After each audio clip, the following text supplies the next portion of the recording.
Rundunar 'yan sandan jihar Kano ta gurfanar da wasu mutane uku da ake zargi da sace gwalagwalai da wayar salula ta hannu na matar sarkin Kano Muhammadu Sunusi na biyu.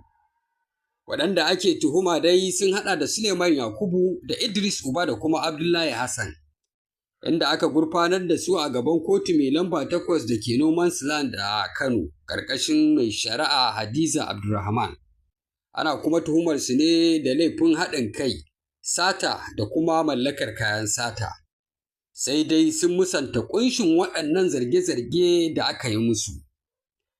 Kotu kuma ta ba da belin kowannensu a kan Naira miliyan 10 tare da sharaɗin mutane biyu da za su tsaya musu.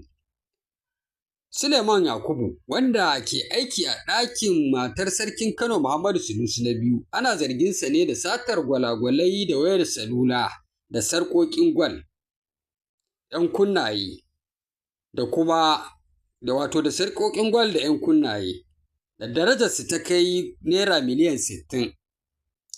An kama su ne yayin da suke tsaka da ƙoƙarin cire lambobin sirri na wannan waya, wato password. Sai dai an ɗage sauraron ƙarar zuwa ranar 13 ga watan Afrilu